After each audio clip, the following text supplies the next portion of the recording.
Hello again. This is another edition of the Brattlecast. If you're into books, I certainly am. I'm Jordan Rich. Then you came to the right place. We have it all kinds of information, all kinds of fun.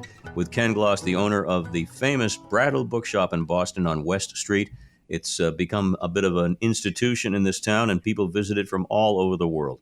And Ken, we thought we'd talk a little bit about something that's going to be very prescient in the next month or two, and that's gift giving with the holiday season upon us. And when people want to give the gift of a book, I think that's a gift that keeps on giving, but it's picking the right gift, the right rare book for the right person. Any advice on that? Well, a lot of advice. We get that question a lot. And the main times we get that question are obviously with the holidays coming up. A lot of people are thinking gifts, but birthdays, retirements, business gifts, if something to give to a client or to a lawyer or a doctor if they've done you a favor, or a teacher if you want to, they've been teaching your kids. Giving a new book is relatively easier. In other words, if you go into the local bookstore, which I absolutely encourage you to do, one thing I always point out to people, there can't be any used bookstores if people don't buy new books. So we encourage supporting particularly your local stores, whether they're new or used. But if you buy a new book, it's, you get an idea, they look nice, they're new, they make a good gift. But the problem with giving a used or a rare book is, first of all, you don't want to look like it's something you just took off your shelf and go, oh, well, I don't need this one anymore. I'll give it to whatever. A lot more thought goes into it. And I know when people come in to us and say, well, I want to give an old book or a rare book or a first edition as a gift, and they say that, it's like, okay, but every book came out in a first edition that was ever made. So we start asking questions. How well do you know the person? Do they collect books? If they do collect books, do you know what they collect? If they're a professional, and that's how you know them, what's their field? Do you think they'd like something in that field? Or what's their hobbies? Do they like sports? In other words, is there something, you have to know the person usually at least enough to sort of close it down. Someone might be coming to Boston, let's say they're going to speak at your organization and you want to give them a nice gift and they're interested in history. Well, then there might be a nice older book on the history of Boston or the touring of Boston, or maybe if it's on Cape Cod, maybe a book about Provincetown or Cape fishing. So that's one thing you look at. If they're a book collector, how advanced a collector are they? Are you familiar with their collection? One of the reasons we ask that is, do you know what they need? It's one thing, and it gets a little more complicated. Of course, one of the definite questions you ask is, what's your budget? Because when you get into used books, sure, you can spend $10 to a few $100 fairly easily. You get into rare books, and you can be talking anywhere from a few hundred or so on into the thousands of dollars. And some people go, sure, a few $1,000s, that's no problem. Some people go, well, we want to keep it in this $100, $200 range. And then we have people, sometimes someone came in recently and said, I know they'd love a first edition of Jane Austen. And we go, what's your budget? And they go, well, we probably could spend $300 or $400. Well, the first edition of Jane Austen might start at $10,000 or $15,000. So would you take a later edition? Would you like a nice leather-bound edition that maybe is not a first? All those questions. Do you recommend, if someone's giving a gift of a rare or an old book, accompanying it, obviously with a card would be fine. I mean, happy holidays or happy birthday, but a little something that says this book was purchased from the Brattle bookshop, let's say, and in other words, giving it some notification, some put it in. Justification. Put it in. We have a wonderful tote bag, Okay, and that works. buy the tote bag and put the book in the tote bag. Or we also have the bookmarks and we have Yeah. magnets and all that.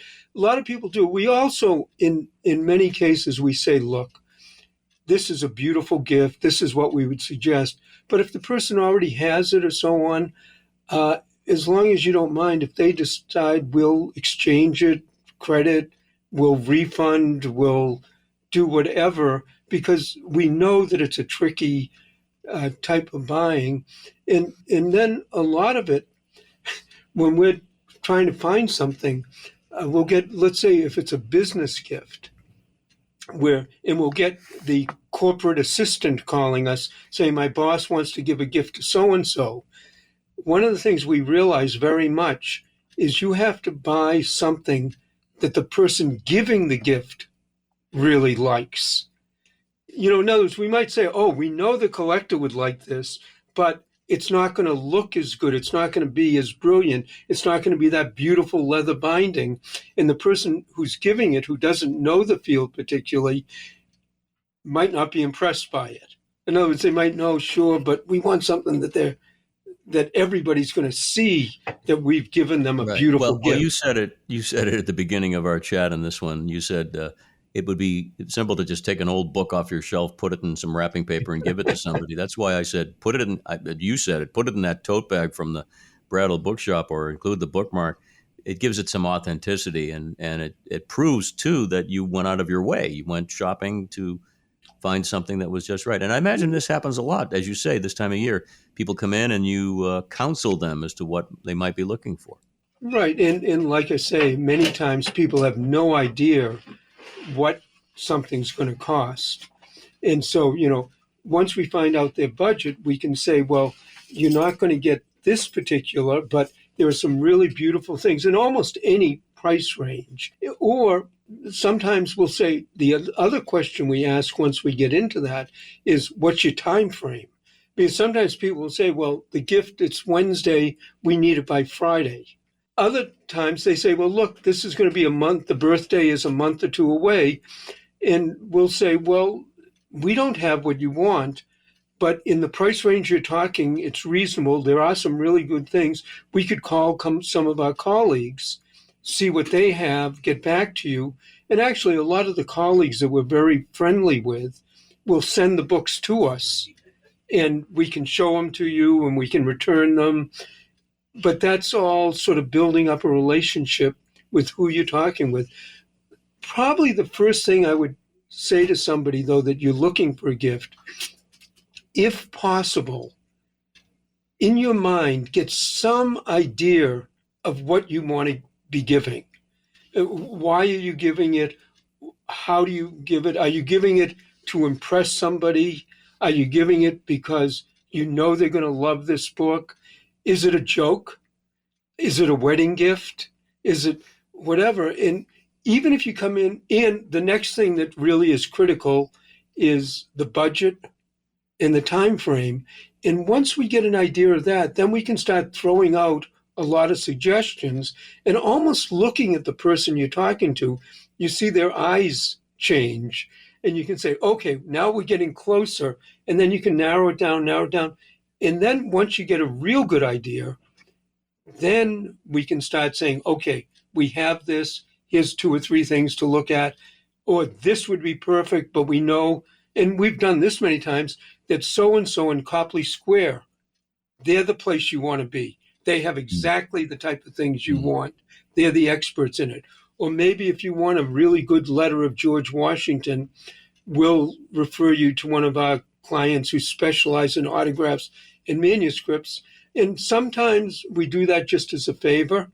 Occasionally, we do it with the commission or with the person that we're referring you to.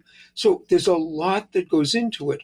But if you find the right thing, if you find the right item, giving a gift, it can be, so much more than just sort of going into a new store, getting a nice coffee table book. Sometimes people are going on trips, let's say to Europe and so on. And one of the gifts we found that people like, there's a guidebook called Baedeker's Guides. They were mainly around the late 1800s, early 1900s. But they're one of the best travel guides of Europe. And a lot of places in Europe haven't changed. Now, the hotel prices might not be the same. A few of the stores might not be the same. But for the real areas in a lot of the sites, they are the same. And it's really interesting sometimes to get a brand new guide and to get a 120-year-old guide and give them as a gift. And you can compare the two, especially for the person who's interested in going partly for the history. Indeed. I think there are so many aspects to this. The one that hits me is a book has meaning, whether it's a baseball book, a travel book, a business book. And as you say, is if you apply that meaning to the person you're giving the gift to, and it comes from you and your heart, I think it's a fabulous way. You've given me some ideas, and I live around the corner from the store, so I'll look out. I'm coming in, do some Christmas shopping.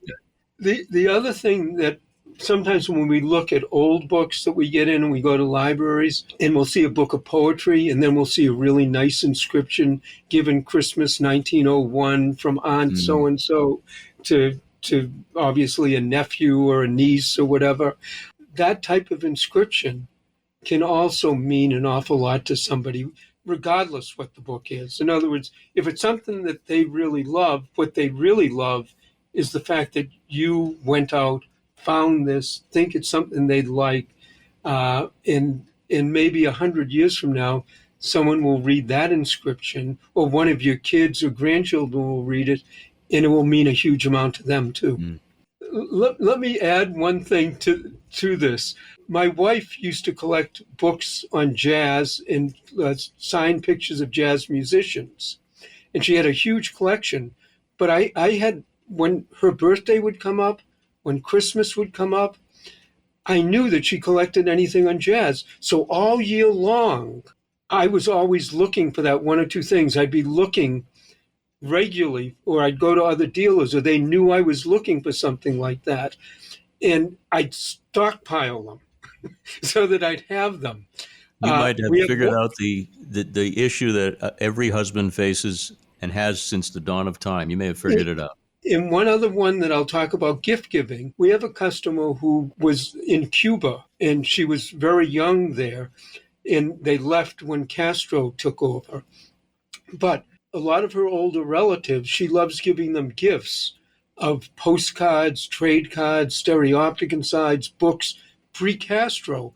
So as a dealer, if we know we have a customer who likes to give that kind of gift, it's something that we can all year long be putting aside. And we'll even say, we've got this. She says, put it on my Christmas pile. That's another way of gift giving. The gift of reading. Ken, as always, a very informative and helpful and inspiring podcast. Thank you so much. Well, thank you. And let me know what you want. I'll pick out a gift for you.